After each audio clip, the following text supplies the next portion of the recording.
Good evening. It's the power wielded by the sports journalist that comes under discussion tonight in a seat in the stands.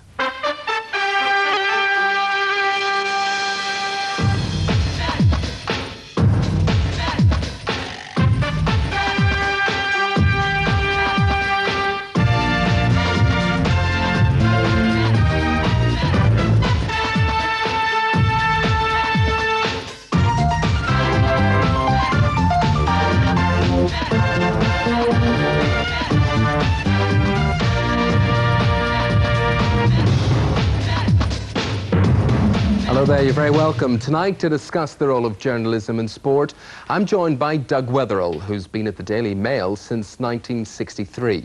Freelance journalist and writer Robert Elms. Bill Brewster from the alternative football magazine When Saturday Comes. Brian McNally, regional sports writer of the year and chief sports writer at The Journal. And Louise Taylor, a football writer for The Times. Now, normally, if you want to find sport in a newspaper, you have to turn to the back pages. Well, is that the best place for it? Or does it deserve a higher profile?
Okay, so sports journalism is the issue. Let's begin by finding out where our panel sit on all of this. All of them writers, most of them sports writers. Doug Wetherill, when you sit down to write your copy, who are you writing for? Who is your audience?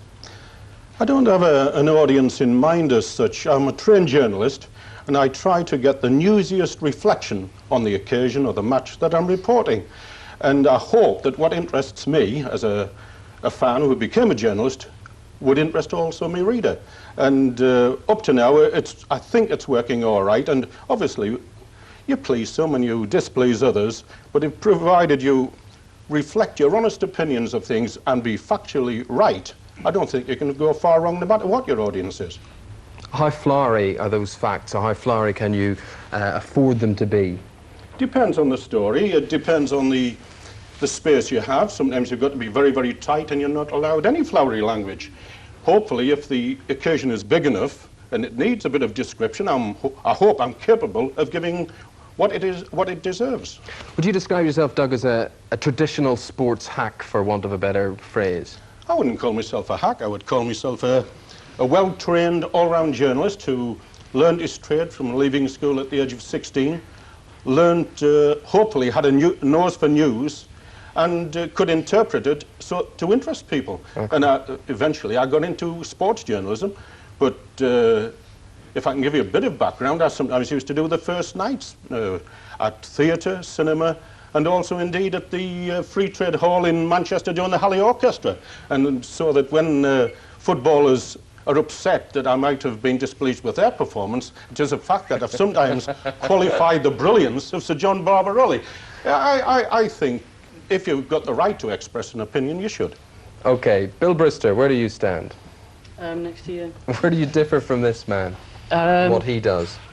It's difficult to say. I mean, we write for ourselves, and it just so happens that a lot of other people seem to like what we do. I mean, we never set out to be the voice of the terraces or the voice of the fans, but I'd like to think that what When Saturday Comes stands for represents far more accurately what people that stand on the terraces every week think. Right, so Doug's coverage is into news coverage in a traditional sense. You're into opinion making, opinion reflection? Yeah, to a certain, I don't know about opinion making. I mean, we don't set out to change the way that people think. We probably do reflect people's opinions, I think, but that's more inadvertently as a byproduct of the thing we do. I think most of the things that we do tend to be fairly irrational and not always based on fact. Louise Taylor. Basically very similar to Doug. News coverage and trying to, if you're reporting a match, trying to reflect what the fans have seen or perhaps what they haven't seen. Trying to get news stories, trying to be factual. You have to play a fairly straight bat. You're one of the few women doing the job, of course. How does that have any effect on you or the way you're treated by people within the game? I think so. I think that sometimes there is a bit of a macho feeling in football that they think it's the old cliche, it's a man's game. And sometimes, I mean, people can say, how can a woman write about football? But I always say, well, a theatre critic doesn't have to have been a great actor. But I think that if you remove my byline and put Joe Bloggs, I don't think that you can tell my stuff is written by a woman. I think it's fairly straight. Okay, Brian.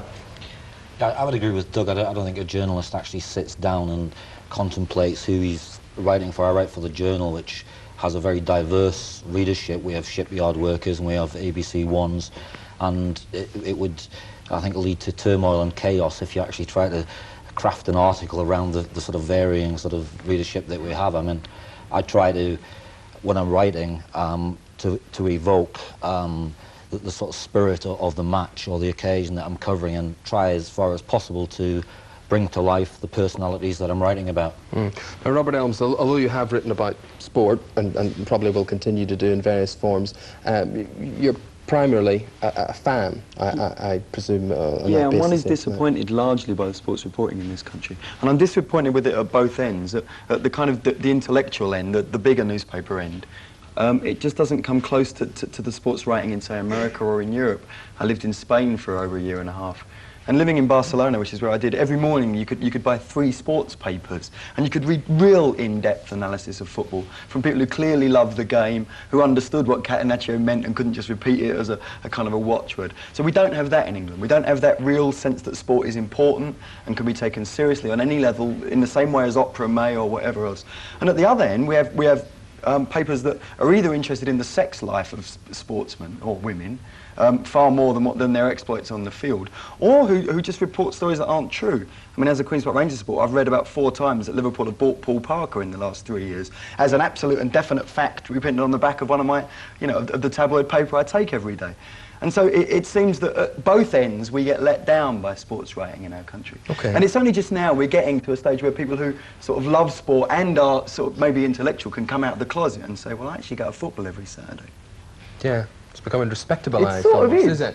Right, okay, let me just find out from the audience. It's often said, I suppose, that we get the politicians that we deserve. Do we get the sports press that we deserve? Gentleman in the denim shirt, second row. Surely the success of fanzines has shown that people want to read colourful and at times light-hearted articles about their sport, and I think the approach of newspapers in general to sport is too dry and in some cases lacks humour. But some of it, as Robert was just pointing out, surely is just ridiculous and untrue. Well, I'm not talking about the factual element. Yes. I just think that in most cases it's too dry, and when you look at a fanzine, it's full of quality writing, but it actually entertains you. It makes you laugh at times. Let me just, Louise, a lot of people may think, I suppose, you would write for a dry publication. Oh, I think we've got entertainment. I think the trouble is with mainstream newspapers is that they've got to report the facts, report the stories, and there's so much space. And if you don't get stories which other papers haven't got, you're dead as a paper. There isn't the room, say, in fanzines to entertain and be witty. And also, of course, and we've got lawyers watching over everything we write, whereas some things in fanzines are perhaps libelous, but because they're only going to a small audience, no action is taken. But papers have got to be extremely careful. And I think basically people want the facts, they want the scores, the information of who's being transferred where, who's going to be promoted, and I think you've got to concentrate on that before you can write your witty stuff. Well, as someone who earns his bread and butter from day-to-day reporting, Brown, do you read things like fanzines? Yes, I've been an avid fanzine reader right since the days of Fowl. I was a subscriber to Fowl in the early 70s, and whenever I go to an away match, I always pick up the local fanzine. I read all the local fanzines, most of which are uncomplimentary, but I mean, I think they have a valid role to play. Well, are they doing things that perhaps people like yourself are not doing? Yes, I think we're two separate entities. I mean, my job is to gather news and to present people with the facts and occasionally comment, and I think fanzines are there to entertain, and entertain they do, I think, by and large. Yeah. I mean, could I say this? I mean, I'm a fanzine fan, so to speak, and I go out and I buy them, and I think they're great. But they are what they are. They're produced largely by amateurs to be consumed by fanatics, and that's what they're for, and that's why they're funny. You know, if you know the details of every dodgy fullback who's ever played in your reserves, you can laugh at those papers. But I think that doesn't mean that the serious papers or the popular papers can therefore say, oh, well, they'll do that and we'll leave that to them. What you don't get from so much sports reporting in Britain is a love of the sports that they're talking about. You can so often read them and you think to people, well, this bloke's obviously, you know, he might have been doing a fire yesterday, or he might have been doing a bit of court reporting on Monday, and now he's been sent out to do some football. That could happen, actually. Well, it shouldn't. No, that's ridiculous to say that. You might as well say, as Louise was saying, you might as well have an utter opera fanatic doing opera all the time. I mean, professional journalists are very, very well-trained people, you know. I am one. I am one. Yeah, well, I'm amazed that you haven't recognised that. Perhaps you're still in the learning process. I think one thing about fanzines is that they're very good at being negative, but being positive, praising achievement, is something different. And I think it would be interesting to see that some of these writers that are so good at sending people up, how they were, you know, praising them, at being constructive. Okay, Bill, knock. Surely the media aren't constructive. They're more destructive. In what way? Well, just for one example, the fans. When was the last time anybody wrote anything good about football fans, apart from the Journal on Monday morning? Is there a news angle on writing? This morning, as a matter of fact, I was interviewing Bob Murray, the chairman of Sunderland, who was making the point that although Sunderland's promotion had been in controversial circumstances through the misdemeanours of Swindon, and people thought, oh, they'd got in through the back door, he felt that the unconvinced had been convinced not only by Sunderland's football, but by the wonderful behaviour of Sunderland's travelling support. In the thousands, they've travelled all over Britain and behaved beautifully. Okay, Bill, so, are you someone that finds that there's more mileage, there are more sales in negative news than positive news? No, I don't. I mean, at one stage I think we were getting criticism that we were too negative, that it was just slating bad footballers and so on, and we made a conscious effort to show that the reason we did it was because we love football. And I think the reason that fanzines exist is simply because there was a hole in the market, for want of a better term, and fanzines filled it, and that shows the fact that most newspapers don't cater for football fans. I know we've got a number of fanzine people in the audience. Let's speak to the chap with the tracksuit in the front row there. Yeah, I would disagree that fanzines are destructive or negative. I would say that they're negative about the football authorities, not who they set out to attack, but with regard to the actual teams, they're fully supported behind them. That's where they vary. They're right behind the fans, whereas the tabloid newspapers in particular, they tend to denigrate the fans and the teams, and they don't tend to focus the attack on the actual authorities. Okay, gentleman in the blazer, middle row. Coming back to Doug's point, I don't agree that you need journalistic training to be able to discuss and write about football. I find that a lot of football reporting on a local basis is rarely critical, rarely analytical, and a lot of local-based journalists are compromised because they want to maintain a cosy relationship with the club that they're reporting on. Right, would you have an opinion on that, Doug? Yeah, to be honest, I think there's something in that. I was brought up reading the Sunderland Echo as a boy, as a fan, and I'll never forget the first Argus. It was Jack Anderson, now dead, unfortunately, but he was a magnificent local reporter, and really he was my yardstick for future work. Every Monday night I used to look forward to his report. He used to say exactly what he thought of the performance and then analyse each individual's performance. Now that really sorts the men from the boys, you know. Yeah, but let me he ask played badly, he played well and all that sort of thing. Who are journalists, who are sports journalists to have an opinion on a football team's performance from that point of view? Gentleman with a claret tie in the front row. Well, I think that we just have the soft option in our newspapers at the back pages. Everywhere else in the paper, Louise's paper particularly, you'll get an opinion in every other thing, whether it's rock or dance or books, anything, there's an opinion. There is no opinion in the sports pages. On the most momentous day that's happened for football this year, when the FA decided on the new Super League, the following day there was a big report. That's all it did, was report it. No viewpoint whatsoever. On the other page, some guy was allowed to indulge himself with an obscure team called Pegasus of 50 years ago, simply because he played for it. He had about, I don't know, 2,000, 3,000 words. And her and a colleague were down the bottom of the page with about 300 words to cover the whole of football for that day. Okay, do you find a resistance? I mean, we talk about sport being on the back pages, Louise. Is that symbolic, perhaps? Is it relegated to the back pages, as it were? Yes, it's interesting. There's often arguments at the Times. I think we'd often like to be at the front of there's two sections, and the second one's got business and sport, and we'd always like to be on the front. I think it's a psychological thing, but business usually win. Yeah, okay. Gentleman with the blazer middle row at the... Yeah, I would like to take... Doug up on one or 2 points. He says he writes the news, he tries to get it relevant to the supporters, etc., etc.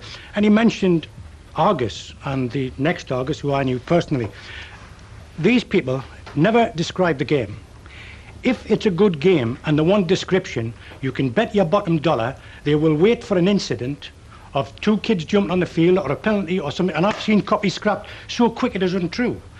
Doug says he's been talking to Murray. I would accuse him of being totally dishonest with the Sunderland supporters on many counts. In what way? In what way? On many counts. Number one, he hasn't been critical in Murray's handling of television and saying to Bob Murray, you've got to justify and earn the right to be a big club.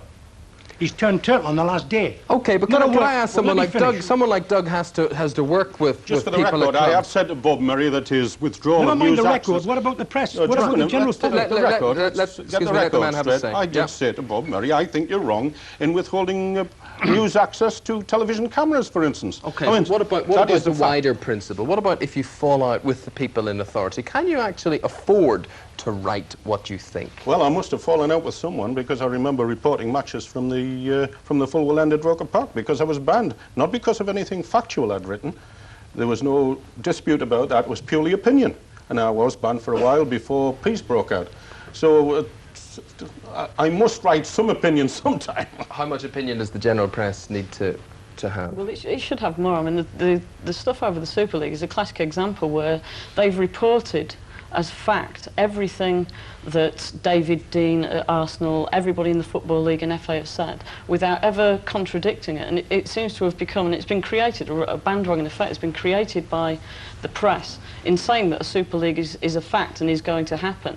And they have continuously, I mean, we get the papers every day, and we've been looking for various things that they've written, and they write exactly the same thing with no opinion attached to it. It's just all taken as though it's taken as read. Okay, we have to. Sports journalism is what we're talking about. We'll be back to discuss it in more depth after this break.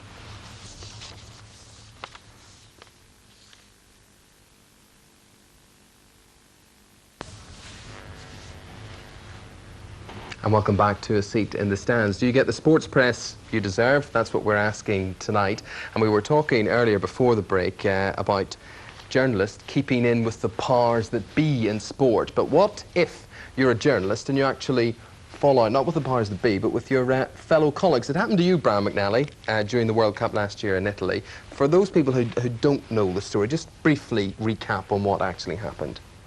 Well, I was covering the World Cup for the Journal, staying in a hotel next to the England team's headquarters in Sardinia, when I overheard a group of journalists concocting a story about a young Italian girl who was an information assistant at the England team's hotel. I knew the story that they were putting together was complete fiction because I'd been there when they were involved in it. The following day when they arrived, they began harassing the girl, brought her to tears, and I intervened, managed to get the hotel manager to get her to safety, and we called the police, and the tabloid journalists were evicted from the hotel. The fact that the story was fiction, did that disturb you, or was it the fact that the girl was hassled? It was a bit of both. I mean, I think if I was on the big market on a Saturday night and I saw a dozen yobs giving a young girl a hard time, you would do I think the same. I would intervene. Yeah. Because they happen to be journalists, made it very complicated I mean, for myself. within the business, though, how common knowledge is it that stories are fabricated? On the newspapers that I've worked on, I've never known a story to be deliberately fabricated. I'm talking about the sports end of it. I mean, what we were talking about in Italy, we have sports journalists who are out there, and by and large, I think, are doing a good job concentrating on the football, but they also, the Sun and the Star, send out newsmen whose job is to dig up dirt, and the problem in Sardinia was that the hooligan factor hadn't materialised as they would have wanted, so they had to justify their existence, basically, so they concocted a story. Now, you are an award-winning journalist. If you were looking for a job on a national tabloid tomorrow, what are your chances after what happened during the World Cup? There aren't many tabloids that I would want to work that you would want to work for. If Doug's job ever becomes vacant, I might be interested in that. The rest of them, I would think I wouldn't be particularly interested. Doug, looking back at the film... byline, that's Sir Galahad. Looking back at the film there, when we had stories of Justin Fashanu making the front pages and Paul Gascoigne constantly making the front pages, when does a back page story, a sports story, become a front page story? First of all, in my estimation, first of all, the facts should be right. When does it become? What type of story? Assuming the right, there's no reason why, if it's big enough, how can I put it, if, well, assume for the sake of argument, only for the sake of argument, that the story they were chasing in Sardinia had been right. Now, I think that would have been front page news. If England players are messing about before vital games with anybody, no, it's right that it should be exposed. Right. Brian? I'm not sure that I entirely agree with that. I bet a Swedish journalist at the time who was quite a distinguished Swedish journalist, he sort of said, you know, if a 22-year-old man wants to copulate with a 23-year-old young lady, it wouldn't... But on the eve of a big international match, Louise, I think that's utterly unprofessional. Louise, that was what I would be having a go at. If a 22-year-old man wanted to copulate with a 23-year-old woman on the eve of a big match, would it make front page news on the Times? I don't think so. I don't think so. It's interesting because you wonder about sports. Is it a metaphor for life or the toy shop department? And I mean, that's quite an amusing analogy. Who regards it as the toy shop department? Well, it depends on your perspective. I mean, you can see it as irrelevant and trivial and something to just have a giggle over and, you know, light relief, or you can see it as a metaphor for life, the, you know, tragedy and success and joy. And maybe what we need here then are sports papers whereby it doesn't have to compete with the front page stories on the Sun and get reduced to that level, and doesn't have to compete with what's happening in the third world where people are dying. So if we have sports that sounds papers, incredibly simple. Why do we not have a national sports paper? They're doing almost every other country, and we don't here. And I think it's because up until now sport has been considered a working man's game. You can't have any intellectual interest in. I'm certain if there was a market, Robert Maxwell, etc., would be having a go. Is there a market? How many of you would buy a daily national sports paper? Put your hands up. Yeah, I think That's not a bad it's a representative very market sporting-minded audience. Yes. I mean, in France they have the great L'Equipe, excellent sports paper. But how many of you also, in turn, would have actively gone out and bought tabloid newspapers who were reporting hijinks of, or alleged hijinks of England players during the World Cup last year? Gentleman, tracksuit, front row. You would have bought it. Yep. And you think that's It would have been the pertinent? Sun, I think, but I would have bought it, yeah. And it would have been of interest to you? Yes. And you think that sort of thing should have been brought to light if it was happening? I In other agree, words, yes. the public get the press Definitely. they deserve, you know. Right. I think that is true. Right, okay, let's hear a few more opinions. Lady with the glasses on the middle row. Yes, can I point out that you wouldn't actually have to buy the tabloids to read the story, because what happens is that the highbrow papers recycle it and tut and criticise it while giving the same story. So you can read the same salacious stories in the supposedly quality press, except that they criticise their tabloid kindred for actually printing it. Yeah, so that's a defence, actually. Is that a defence of the tabloids there? I think it's pointing out a fact. Yeah. That it's Also- not just the tabloids that do print the salacious stories. Also, the for whatever tabloids are honest criticism about that has been levied at tabloids here tonight, what I have to ask, would you do without them? Because does television give you the sort of coverage that you want, sports-wise, as well, Robert? Absolutely not, no. I mean, I think we have this notion now that all we're interested in is a live match if Liverpool or Arsenal are playing. So actuality sport, you're Yeah, I talking mean, and about. that clearly isn't true, and I think that denies all of the people who are here and the process we're going through today. So no, television doesn't do the job properly. We're so parochial in the way we look at sport. Again, in Europe, you know, they will know about the English First Division. If they're in Spain, they know about the Italian, the German. The Tour de France is a big story there. We're very, very parochial in what we consider of any importance I think across that's the whole strength of the sporting- Football League, by the way, not its weakness. Which is why we never win World Cups, except when they're all here. I mean, you know, because if we're going to go and play back in the dark ages, then the fine. semi-final just a few months ago. Okay, let's And get couldn't beat more Turkey opinions. a few Jim days Rush, ago. Jim I Rush. think we're going off the issue a little. I'm one of those freelancers whose proverbial cheque is always in the post that never arrives. I'd like to ask Brian, does he believe those journalists that he experienced in Italy should have been struck off, kicked off the press altogether and given, you know, so other journalists could have been brought into their jobs? Because it's dog eat dog, as he does know, and Doug will know what I'm talking about, to get a job in the press, a full-time job. And let's talking about Gaza, every time you read about Gaza you need to be wearing a pair of Wellingtons. What would have happened if George Best had been playing now, with all what George got up to before pre-match, etc.? Yeah, I think the problem is that, I mean, there are people who are sent out to do this sort of muckraking, and even if you got rid of them, there's always, the money is that good. I mean that's got to be the attraction. I don't think any human being can actually enjoy doing what they do. I mean, it's a pretty nasty business, but I mean the money is so good that I would think they will always find replacements willing to, on the news side, to dig up the dirt on Gaza and stars such as These him. guys in Italy, Brian, were they NUJ members? Were they NUJ members? Yes, they were NUJ. They threatened to report me to the NUJ. I mean, I'm an NUJ member, and they threatened me with action for preventing journalists, obstructing journalists in the course of their duty. It's absolutely unbelievable. Okay, well, it did happen. Behind in the sweatshirt there. Isn't it at the end of the day that it just sells papers? And that, as we're going back to the point made by the Daily Mail, that the people get the press they deserve. And if you don't buy the papers, you won't get the stories. What papers do you buy? Well, I personally buy the Times. But of course, Is that for your sport or for your news? For the news mainly, for the sport as a secondary motive. Okay, where do you look for your sport? Well, primarily from the Times, or then from other news. I mean, if it's going to be a sensational story, you're going to get to hear about it on the radio or the television, or again later in the week in the quality papers. Do you want to read about Paul Gascoigne's personal life? Not particularly, but I mean, if a lot of people do want to read about it, and that's why it's printed. Well, who does? Why does Doug? Why does someone like Gaza make such good press? Why does Dean Botha make such good press?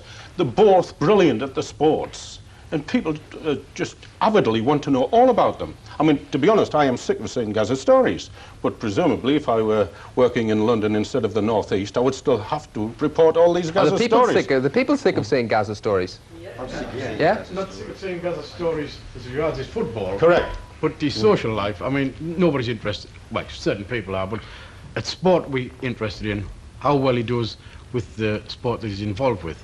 Somebody's got it wrong somewhere then, haven't they? Oh, well, they build these people up, don't they? And they can just pull the rug out just as quick. Louise. I wouldn't like to think you had a couple of bad games.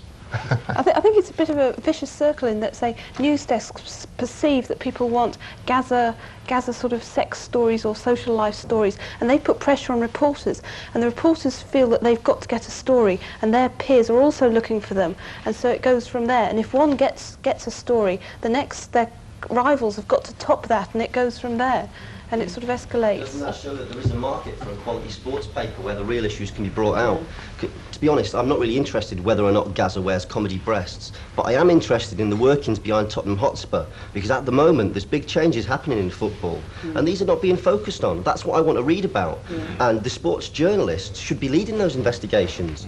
I mean, I think the tabloid papers have miled themselves into believing that that's what people want, and in fact most tabloid circulations have actually gone down in the last year, and it goes back to the question of parochialism, where they have this crass assumption that no one could possibly be interested in football outside England unless there's an English player involved. It's the same at the moment. We're getting a lot of coverage of Marseille simply because Chris Waddle happens to play with them.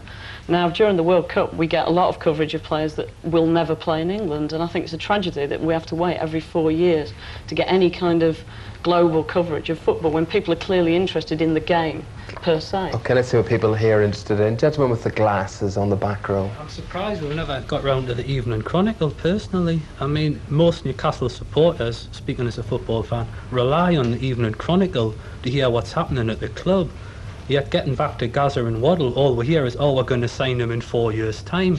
And that's supposed to be news. I would be interested to hear what Brian had to think about those stories in his sister paper, really.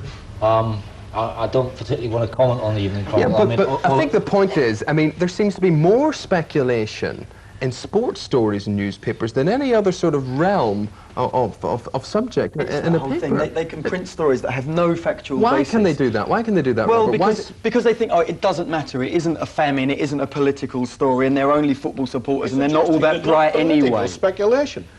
I mean, yards of it. I think the reason we're getting so much of the Gaza and you know, is so-and-so gay stories is partly now because football fans are behaving themselves so well. Yeah. Because the nation started looking at football because they thought that everyone was kicking lumps off of each other in the terraces. Actually, 10 years after they really were. And then once they blatantly had stopped doing that, there's, you know, oh, we've got to have our football story this month on the front pages rather than the back. So what can we do? We'll drum up interest in this boy who's a very good footballer, but, you know, can behave a bit stupidly. Well, that seems to sound then, and I'll put this to you, Brian, that sport is an easy ticket. As a journalist, to me, sport's an easy ticket. If there's not a story there, you can just make up a story. I think, I mean, without doubt, there are newspapers that make up stories. But I would say in the regional press, certainly on the Journal, I mean, we would never sit down and deliberately make up a story. I think there are stories where there are areas of speculation. Now, if I had my way, I don't lay down the ground rules. I would like, on days when the football news is thin, to lead on other sports, to go out and lead on, as we sometimes do on ice hockey, with very good coverage of Durham Wasps, who are our only successful northeast team. Let's talk about other sports. Other sports. Lady with the multicoloured cardigan there. What a relief to know that somebody's realised there are other sports. I was beginning to wonder when you were asking about buying newspapers, you didn't say that you didn't buy the newspapers because you knew you would only be reading football. What I would like to suggest is that perhaps football's problem is its overexposure. It has to fill these spaces, so it fills them with whatever it can get, dirty or otherwise. If in fact it had less exposure in the press, less space available, it could go for quality. It would have to get the real news in, it would have to go for quality, and that would leave space for other sports which have equal importance to their readership. Like what? Like hockey. Like hockey. Who's interested in hockey? Are people really interested in hockey?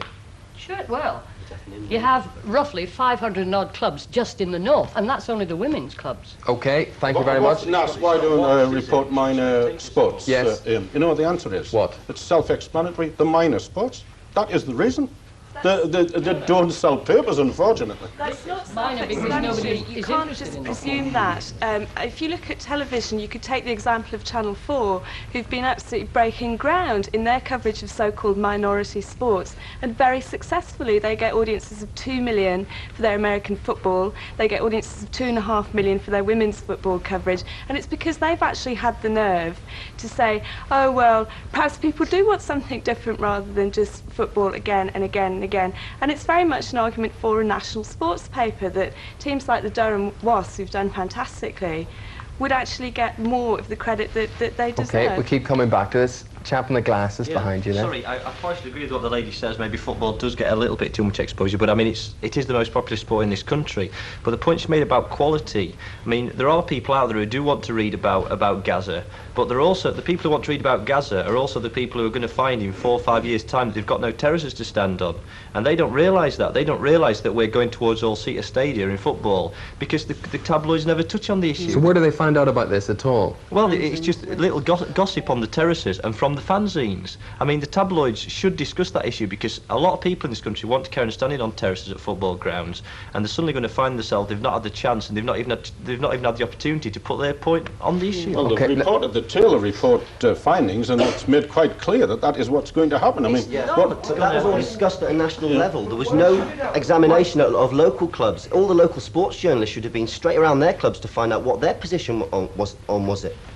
Okay, chap in the blue T-shirt. Yeah, I want to bring a point up that was made earlier by Doug, and it just seems to me that fans, it doesn't matter what sport it is, if there's a slightest hint of trouble, maybe a football ground or a cricket ground, that it's all over the front pages. It doesn't matter whether it's a local paper or whether it's a national paper. Doug was saying that the Sunderland fans were praised. It's often just a small column. Just usually a small column at the bottom, well done to the Sunderland fans or whatever. Thanks for your opinion. The general consensus seems to be talking to people tonight that they want a national sports paper. Will it happen, Robert Elms? How far off? It probably won't, because we've got a setup whereby people are very cosy with their back page slot and their occasional front page horror story. And therefore, no, maybe they don't think there is the money to be made out of it. I actually think they're wrong, but it would need a risk, and this is not a time for risk-taking in the media, I'm afraid. Okay. Might be a handy venture for someone, mightn't it? Phone me up. If you've a few bob to invest. Okay, well, that's where we have to end tonight's debate on the role of sports journalism. Next week, in the final show of this present series, we look at the way forward for sport here in the North East. And amongst my guests will be boxer Glenn McCrory, Paul Smith, the Durham Wasps player-coach, and ex-Newcastle and Sunderland captain Bobby Moncur. Until then, whatever your sport, have a good weekend and enjoy reading it in the papers. Night-night.